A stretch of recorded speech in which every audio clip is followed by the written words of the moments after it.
ఎంతో పవిత్రమైన ఈస్టర్ పర్వదినాన శ్రీలంక రాజధాని కొలంబో రక్తసిక్తమైంది. కొలంబో చుట్టుపక్కల ప్రాంతాల్లో బాంబుల మోతుతో దద్దరిల్లింది.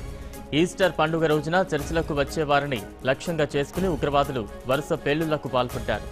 3 చర్చిలు 2 హోటళ్లు లక్ష్యంగా జరిగిన బాంబు పేలుళ్లలో 100 మందికి పైగా మృతి చెందగా 500 మంది వరకు గాయపడినట్టు తెలుస్తోంది. మృతుల సంఖ్య మరింత పెరిగే అవకాశం ఉంది.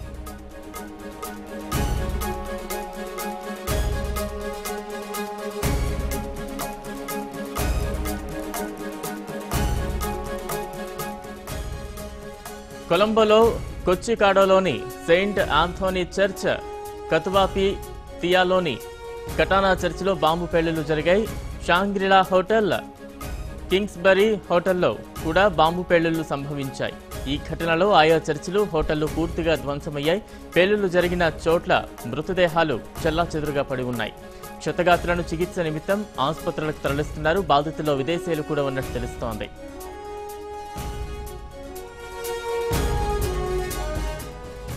మరింత అప్డేట్స్ మా ప్రతినిధి మురళి అందిస్తారు. మురళి, ప్రస్తుతం కొలంబోలో బాంబు దాడి అనంతరం ఎలాంటి చర్యలు కొనసాగుతున్నాయి? ప్రస్తుతం అక్కడ ఎలాంటి వాతావరణం నెలకొంది? పూర్తి అప్డేట్స్ ఏంటి?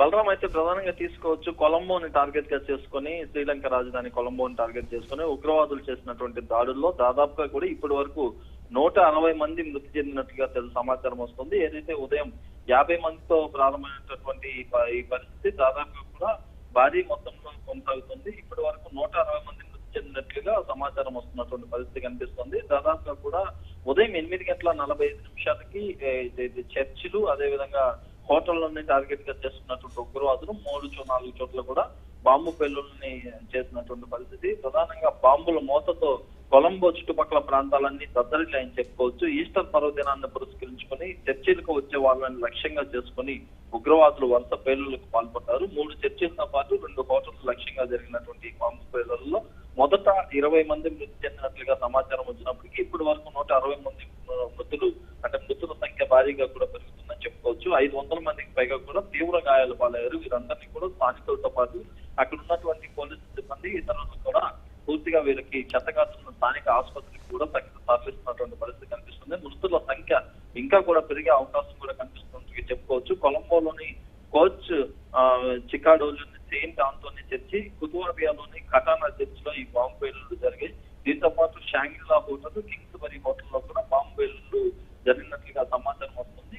ప్రధానంగా కొలంబోలోని సెయింట్ ఆంథోనీ, నెపోంగోన్ పట్టణంలోని సెయింట్ సెబాస్టియన్, అదేవిధంగా బాటికాలోని మరో చర్చితో పాటు షాంగ్రిలా, సిన్నామన్ గ్రాండ్, కింగ్స్బరీ హోటల్లో ఈ పేలుళ్లు సంభవించినట్లుగా సమాచారం వస్తుంది. అయితే ఉదయం భారత కాలం ప్రకారం ప్రధానంగా ఉదయం 8:45 ప్రాంతంలో ఒకేసారి వరుసగా ఈ బాంబు పేలుళ్లు జరిగినటువంటి పరిస్థితి. దీంట్లో ప్రాణ నష్టం భారీగానే సంభవించినప్పటికీ ఆస్తి నష్టం కూడా ఇంకా భయంకరంగా కూడా జరిగినట్లుగా ఒక సమాచారం వస్తుందని చెప్పుకోవచ్చు. ఘటనల తీవ్రతను బట్టి కూడా ఆస్తి నష్టం భారీగానే ఉండొద్దని చెప్పి అధికారులు కూడా అంచనా వేస్తున్నారు. అయితే ఈ ఘటనలో అటు చర్చిలు కానీ, ఇటు హోటల్స్ కానీ పూర్తిగా ధ్వంసమయ్యాయి. పేలుళ్లు జరిగినటువంటి చోట మృతదేహాలు చెల్లాచెదురుగా పడి ఉన్నాయి. శ్రీలంకని టార్గెట్ చేసుకుని ఉగ్రవాదం జరిగినటువంటి ఈ దాడుల్లో దాదాపుగా కూడా వరుసగా కూడా మృతుల సంఖ్య రోజు క్షణానికి కూడా భారీగా పెరుగుతుందని చెప్పుకోవచ్చు. దీంతో అక్కడ ఉన్నటువంటి శ్రీలంకలో ఉన్నటువంటి అందరూ కూడా అలర్ట్ అయ్యారు. ప్రభుత్వం పూర్తిగా కూడా అలర్ట్ అయింది. అలర్ట్ అయినటువంటి ప్రభుత్వం అక్కడ ఉన్నటువంటి ఎవరైతే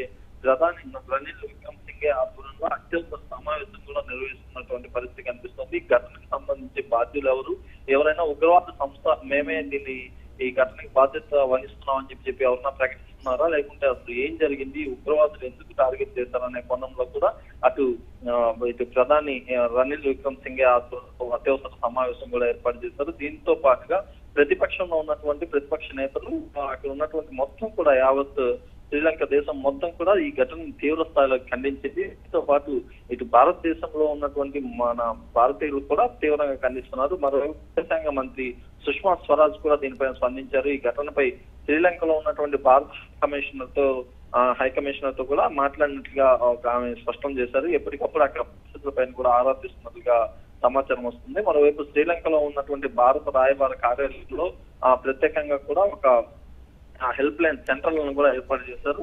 హెల్ప్ లైన్ సెంటర్ లో దాదాపుగా కూడా 6-7 ఫోన్ నెంబర్లను కూడా ఏర్పాటు చేసి ఎప్పటికప్పుడు పరిస్థితులను కూడా సమీక్షిస్తున్నట్లుగా ఇటు భారత విదేశాంగ శాఖ మంత్రి సుష్మా స్వరాజ్ కూడా వెల్లడిస్తున్నటువంటి పరిస్థితి కనిపిస్తుంది. అయితే ఈ ఘటనలో చాలా మంది విదేశీయులు కూడా మృత్యువాత పడినట్లుగా సమాచారం వస్తుంది. ఈ విదేశీయులు ఎవరు, ఎక్కడి నుంచి వచ్చారు, అసలు ఈ ఘటనకు సంబంధించి ఏం జరిగిందనే కోణంలో కూడా విచారణ అయితే వేగవంతం చేశారని చెప్పి కూడా చెప్పచ్చు. అయితే క్షణానికి కూడా మృతుల సంఖ్య బీభత్సంగా కూడా పెరుగుతున్నటువంటి పరిస్థితి కనిపిస్తుంది.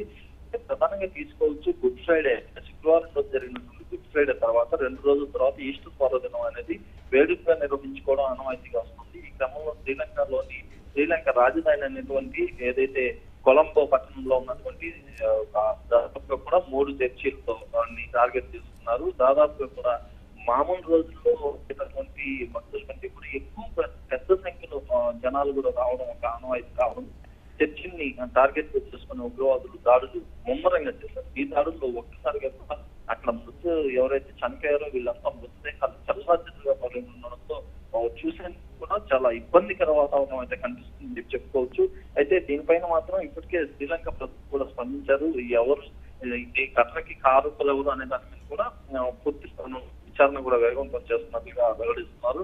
ప్రపంచ దేశాలు కూడా దీనిపైన స్పందించి ఉగ్రవాదాన్ని చేస్తాము, ఉగ్రవాదాన్ని మట్టుబెడతామని చెప్పి అనేక మార్లు ప్రకటించుకునేటటువంటి దేశాలు కూడా పూర్తిగా దీనిపైన ఒక ఖండన కూడా ఘటనకు సంబంధించి మేము పూర్తిగా ఖండిస్తున్నాం కూడా ఒక వివరణ కూడా ఇవ్వడం జరుగుతుంది. 160 మందికి పైగా కూడా మృతి చెందడంతో వారి బంధువులు కానీ అసలు మృతులు ఎవరు, ఎక్కడ, ఏదైతే ఆ చర్చలకు సంబంధించినటువంటి ప్రాంతాలు కానీ, ఏదైతే 5 స్టార్ హోటల్స్ లో మృతి చెందినటువంటి వాళ్ళు కానీ వీళ్ళందరూ ఎవరు, ఎక్కడి నుంచి వచ్చారు, వాళ్ళ వివరాలు కూడా సేకరించే పనులు అయితే పోలీసులు నిమగ్నం అయిపోయినటువంటి పరిస్థితి కనిపిస్తుంది. దీంతో ఒక్కసారిగా హై అలర్ట్ అయితే ప్రకటించారు. ఏదైతే శ్రీలంక వ్యాప్తంగా ఉన్నటువంటి అన్ని ప్రాంతాల్లో కూడా హై అలర్ట్ పరిస్థితి అయితే ప్రస్తుతం కనిపిస్తున్నాయి.